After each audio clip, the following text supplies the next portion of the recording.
שלום, היום אני שמחה לארח איתנו את עורך דין דני דיויד, אורח מאוד מיוחד שלי, אחד מעורכי הדין הבכירים בענף ובכלל בעולם,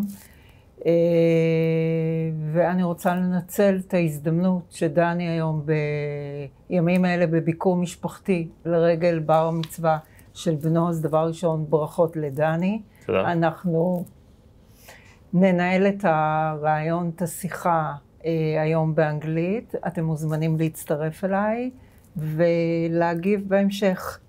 So, hello again, Danny. And today I have the honor to have a chat with you, talking and to have the advantage of the opportunity that Danny is these days in Israel on private visit for his bar mitzvah of his son Elliot. So first of all, I want to say my congratulations. And then, thank you. You're welcome. And then last week we heard that Danny elected as the 16th managing partner at Baker Botts. Baker Botts is one of the leading international law firm in the world, especially in the US. So today we will talk about insight of leadership thought, even in situation of uncertainty, and the legal marketing, especially in the global one. And we will talk about your vision, the goals ahead, and some empathy in this market. So we will go ahead.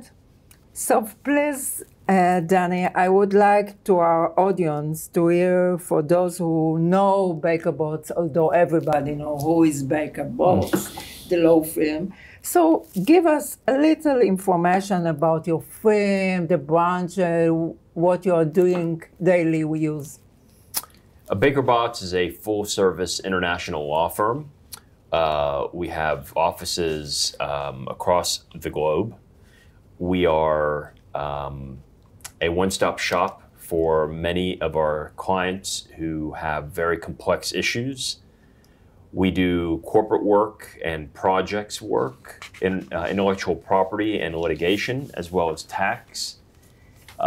We are known especially for our work in major practice areas such as antitrust and competition, intellectual property, energy and energy transitions from a carbon-heavy to a carbon-light footprint, as well as environmental safety and incident response, which is a relatively new phenomena in the United States and one that has real heft internationally as well. So, very nice. So actually, if I understand, you start your career at Baker Botts when you were only 26 years old, something like that? Right. So now you're less than 50. Today, by the way, I understood is your birthday, so another I want to Thank you. Mazel tov. Thank you. And I want to understand if the race for the clock for you was in that time when you are at the beginning in Baker Botts. I mean, did you put in your mind that one day I will be the leader in this firm when you was only 26? Absolutely not. I am as ambitious as anyone else, but I think that the beauty of Baker Botts is that you can feel like you're your own managing partner in your practice area without the need for the title. And so I think that I think of the practice of law as an apprenticeship model. When you first arrive, I first joined as a summer associate in 1998. I was 23, actually Wow. 22, turning 23. And at the time I wanted to be the best summer associate I could be. And then I joined as a junior associate, and I wanted to be the best junior associate I could be. Okay. And then so on and so forth. In 2010, I became a partner at Baker Botts, and I wanted to be the best partner I could be.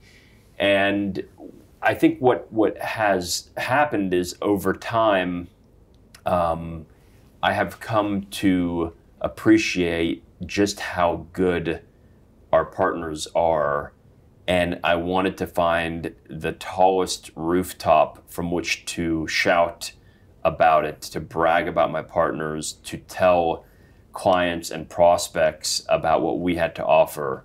And I view the perch of managing partner as a very nice platform from which to be able to most effectively cheerlead and support my partners in their own similar journeys that I've had.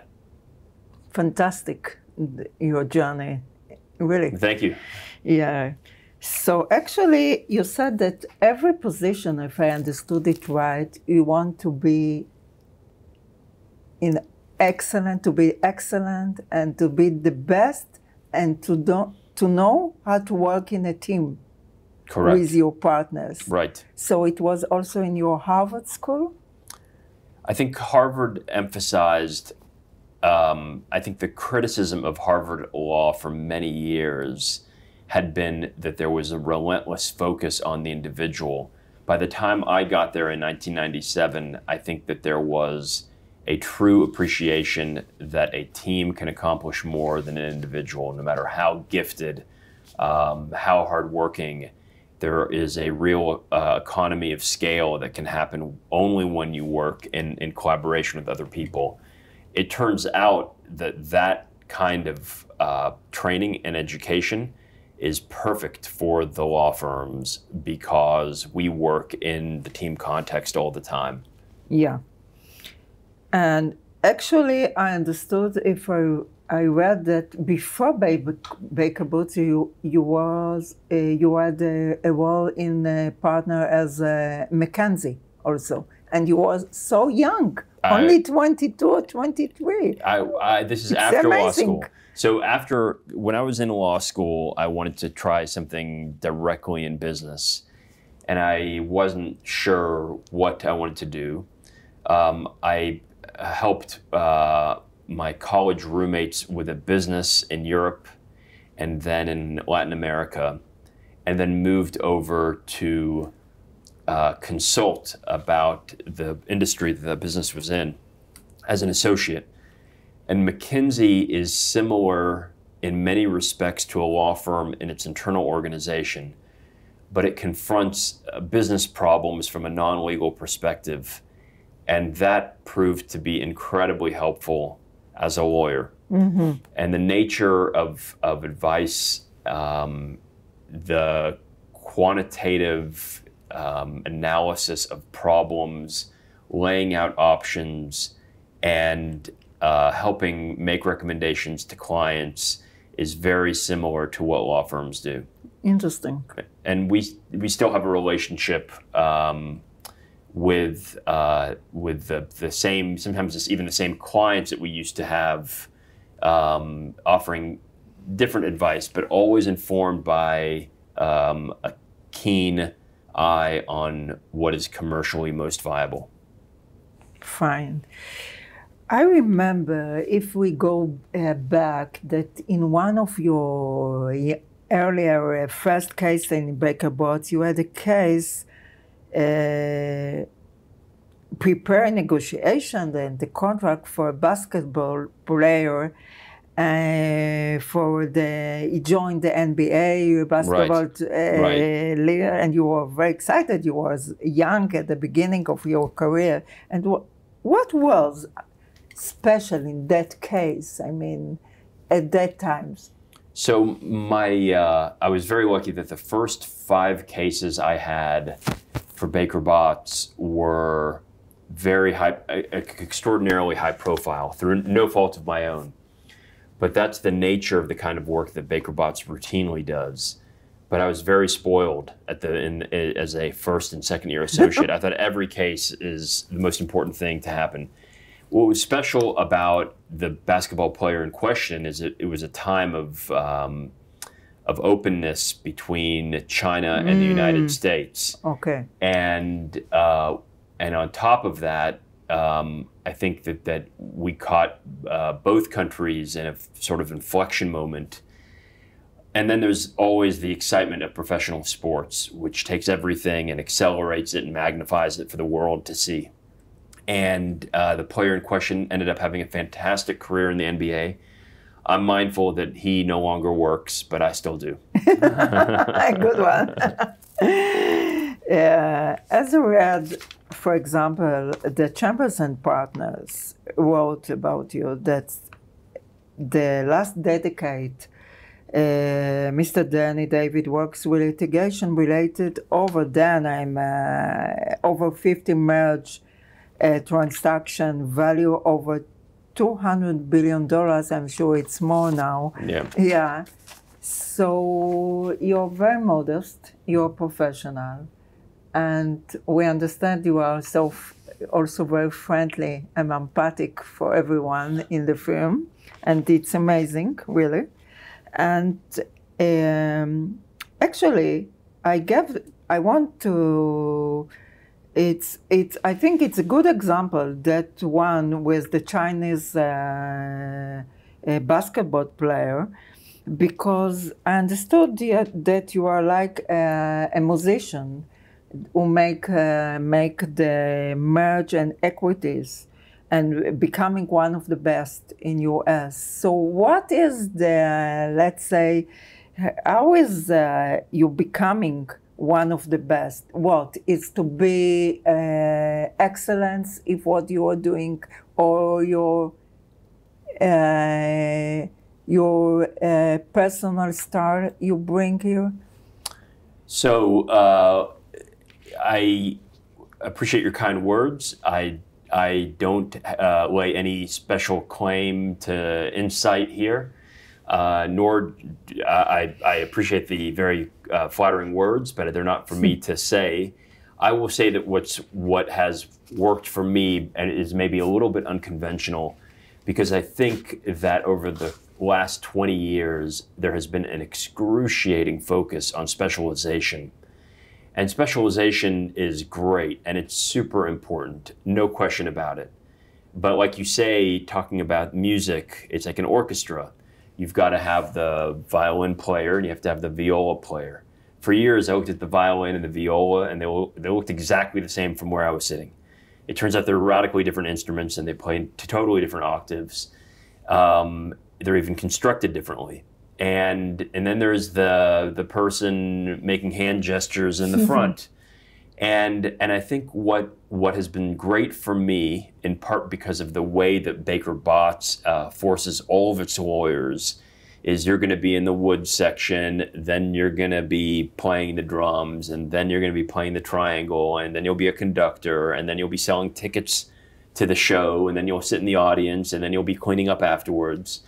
And I think by the time you get through 5, 10, 15 years of seeing all of it, not only do you know where you're really good at, but you know where you have partners who are even better than you.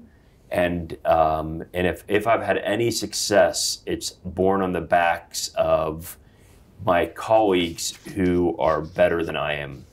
I am very lucky to be surrounded by, enveloped by a culture of excellence, where if you are the first violin in our orchestra, then you are the best in the world. And if you are the first bassoon in our orchestra, you are the best in the world. That doesn't happen by accident. That is something that we are very focused on. But once I heard that, except the legal excellence you and the other partners have, of course, in the film, you especially brought the films another style of involvement in every case, and the personal touch with your clients.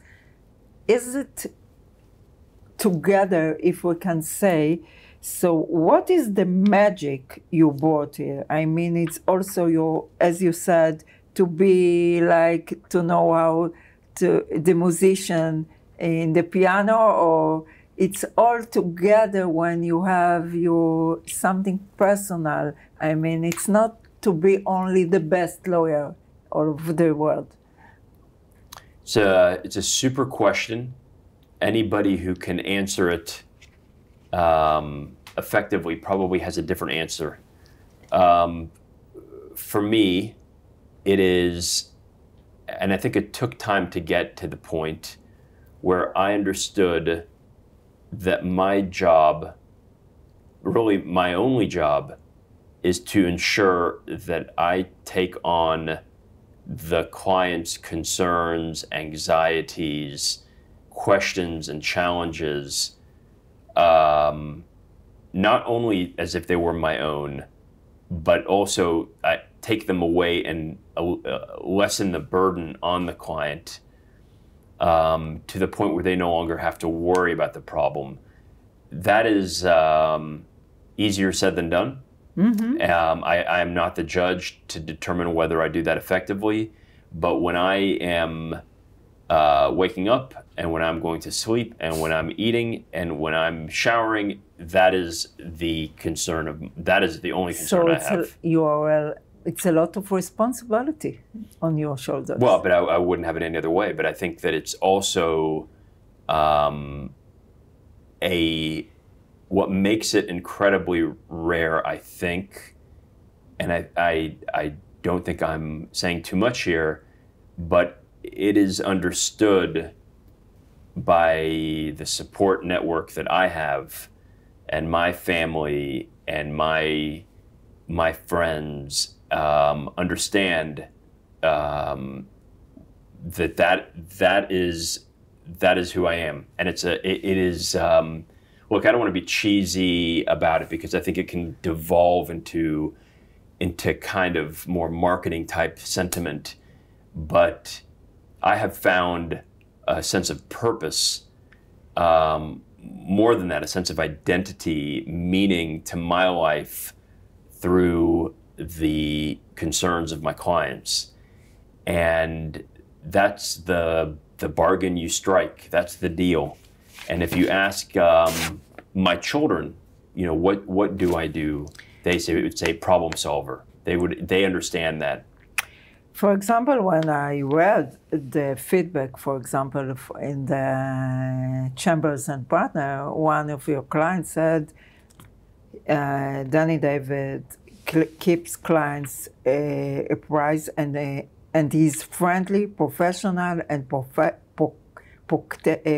he is highly engaged with clients. So that's the point. You are in everything on this line. I mean, you don't miss anything. So you need a heavy shoulders. No. Listen, first of all, thank you. The Chambers is a very important one of them. Yeah. Judges, we take them very seriously. I will say that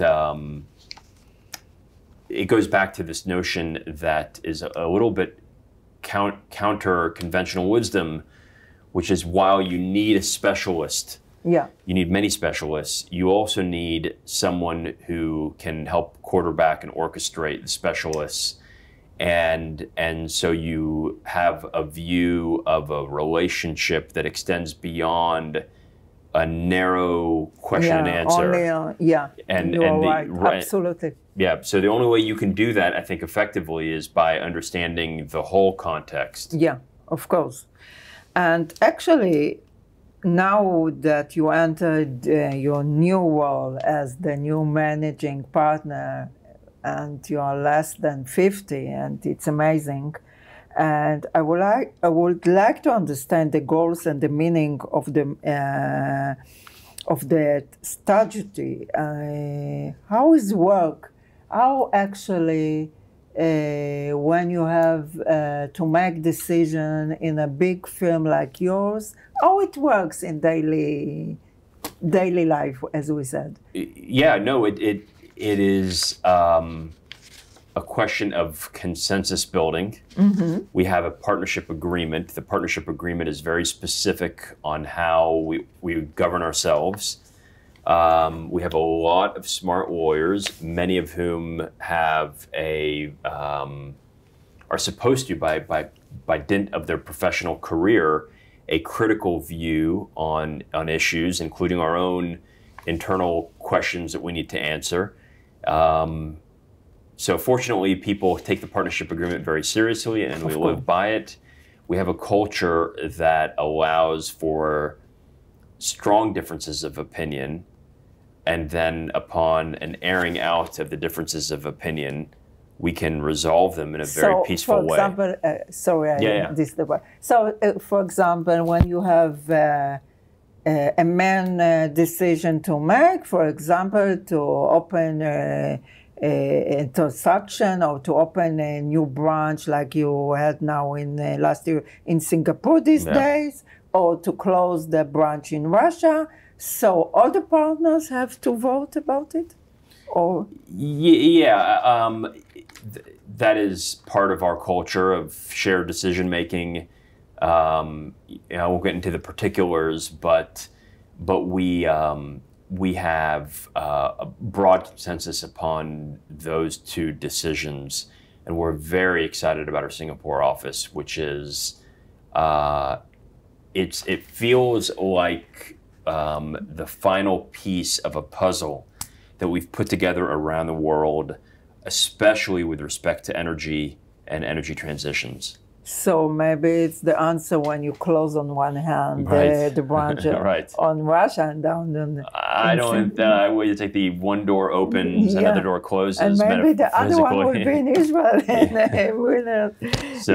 It's. I don't think that there's any causal relationship, but there are global factors at play that are very complex, and I'm sure smarter minds than mine can connect dots in a way that I can't.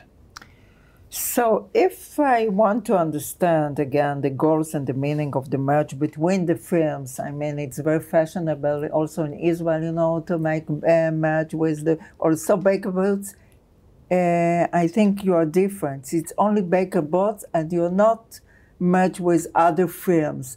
So to understand the bottom lines, why the law firms like to do the merge the last year? Yeah, and listen, I mean, we are opportunistic. We acquired the Brumbaugh firm and then Miller Cassidy in relatively short succession. We were very lucky to get a very large antitrust practice group from Howery after the dissolution of that firm.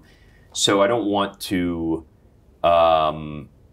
say that we haven't played in that ballpark either. Yeah. But I will say that there are large-scale combinations that are now fashionable, in part because the nature of the industry has evolved. And right now, there is a priority around the industry on headcount and scale, global reach, ultimately profitability. Yeah. And you hear that more and more in this industry. Yeah, we also, as I said, in Israel, we just heard a few merge of law firms in Israel.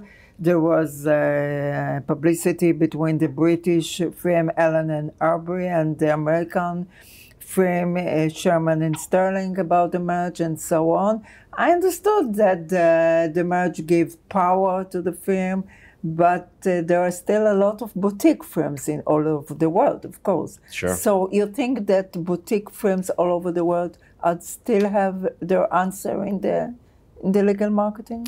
It is very interesting because every boutique has its own story. And there are some that are pure play litigation, and there are some that are corporate, and there are some that do both. And so I hesitate to answer with too broad a brush. Yeah. By the way, in Israel, there is a lot of boutique law firms, for example, in tax and real estate. And, they have their own, they have all unique area fields. And that's their clients come for this one. Yeah. This one. Actually, I just read the legal website, the Legal Dive, reported that 50 large law firms in U.S. increased their market share almost 50%. So it's also against the background of the increased rates and the large and all the changes in the global economy. So what do you think about this, that although the background of the economic situation and the law firm are going, it's a good business in the law firms. Yeah. Especially in your firm, I understood there was a record year. This is true. You know, there is a phenomena that they call winner take all, and it's a way of describing a market where size portends power. This is a phenomena that we're seeing in the U.S. and globally, of course. I think I'm trying to think of maybe the Israeli comparison, but in the United States, you could talk about the New York Yankees. They do well. They sell a lot of tickets and merchandise. They have more money. They spend more money. They get better players. It's a virtuous cycle, and so I think that we are entering that stage of the industry. How many, by the way, lawyers all over the world do you have now? We have about 600. 600. And partners? About 250. Nice. And of course, there are another staff of all the marketing, etc. Of course, yeah. We're very lucky to have a top-notch professional staff. By the way, Mr. James Baker called or sent a greeting for... I'll pass on talking about my specific communications with the secretary, but of course he is a phenomenal presence in the office, and an inspirational leader, and of course I do not pass up an opportunity to talk to him. Yeah, it's one of the, everybody knows Mr. James Baker. We are honored him. So in the legal system in the U.S., I'm curious to understand if also in the U.S. the media especially influence the people, like in Israel, I mean, also the media covered the legal fields? Yes, though it's interesting, there is legal industry media, which is very active and very much in the detail of who's representing whom and what. And then there is the general media, which is interested mostly in political or criminal litigation and prosecutions more than anything else. Sometimes those two worlds collide. And it's interesting to see how the general media covers civil litigation and other legal business. And then there's the business media. So I guess to put it differently, there are 3 or 4 different audiences for what we do for a living: finance, press, the conventional media, as well as the legal media. And what I've enjoyed, thanks to Baker Botts, is a career that is in the center of those. For example, now that the firm elected you as the new partner, we saw it all covering the media all over the world. I would like to say that I had something to do with it, but I had nothing at all. But we as a firm are grateful for that kind of coverage. Yes. Please share us in a short time a significant case you had this year. I heard about the fair price now you had with Tesla. Well, I'll say that I wrote about that. I was not involved in that case. I had a significant trial that lasted 4 weeks recently that related to a relatively new and burgeoning area of law regarding trade secrets litigation.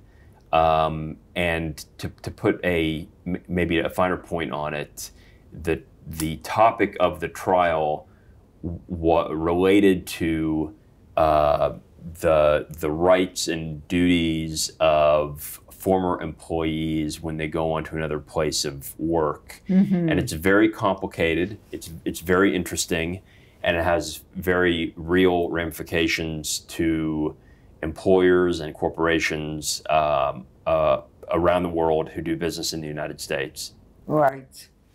So if I want, please, can you give us advice to a lawyer on his or her beginning career who want to join a global law firm? What do you recommend for him or her to pay attention, sorry? Well, listen, I mean, again, I don't know that I am the one to dispense advice to people, but I will say, in that context, but I will say that there is such a great opportunity in every practice area with every client to become really excellent with the question that's before you. And I think the differentiator is also to think about the question down the road and to be ready to answer that, even if not prompted by the client. I like it. Yeah.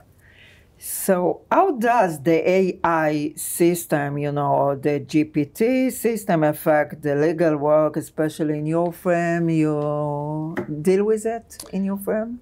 Yes, in many different ways. And increasingly, we are thinking about ways to deliver better value to the clients. Yeah. And so automating whatever we can automate is great, but you have to do it in a responsible way. Of course.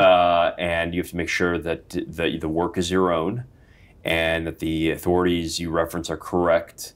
And there are limitations right now to what AI can do, but we are investigating, and we are deploying AI tools in every responsible place we can, because clients are clamoring, they demand nothing less from us. So in which area you think in this moment the legal marketing can deal it's good to do with the AI? I mean, when I heard from time to time that one who said they will change and no more lawyers, it's very, it's not the way, because you have to check it. It's not. But I think it's good in a way, the AI to use, but in which way you to use it. It's very important to know. Right. So we are already now using AI to process due diligence as well as document discovery.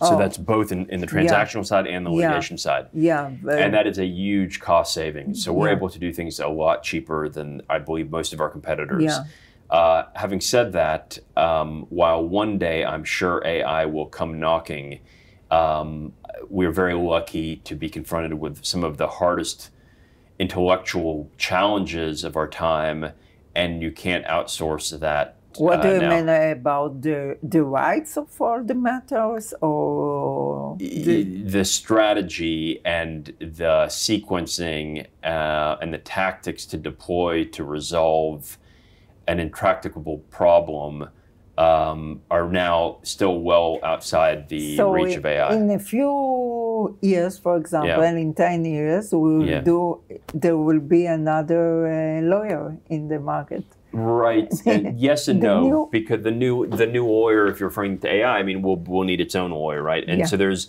for every opportunity, there begets another opportunity, and I am confident that the deployment of AI will also be an opportunity for lawyers to give advice. Yeah, it's just the nature of the beast. Yeah, I understood.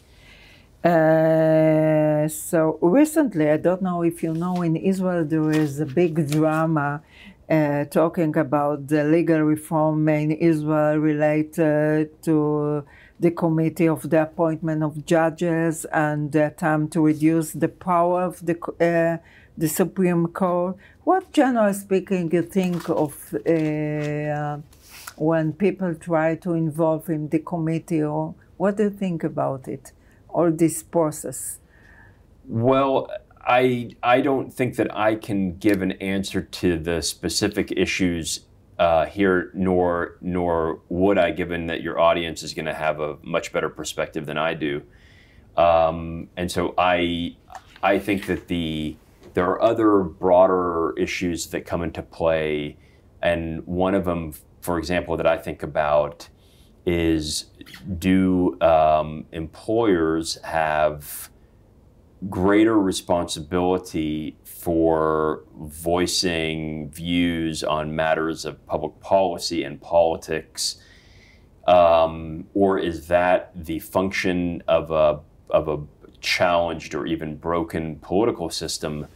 And I'm not talking about here. I'm talking about just everywhere, where people feel like they're not heard and they want to be heard at work because they're not heard at the ballot box. These are complicated questions, and I don't think that there's one right answer. Actually, after 20 years at Baker Botts, what could we possibly wish you in terms of professional and personal challenge? I think we call that Monday, Tuesday. It's every day. And I wouldn't have it any other way. I think the lawyer mind is one that is constantly in search of greater and bigger problems to try to help solve in some way. So that gives me joy and satisfaction. And so I guess in that vein, you unfortunately would have to wish me bigger problems. Nice. So, Danny, thank you very much for this important and exciting interview. Thank you very much. Thank you.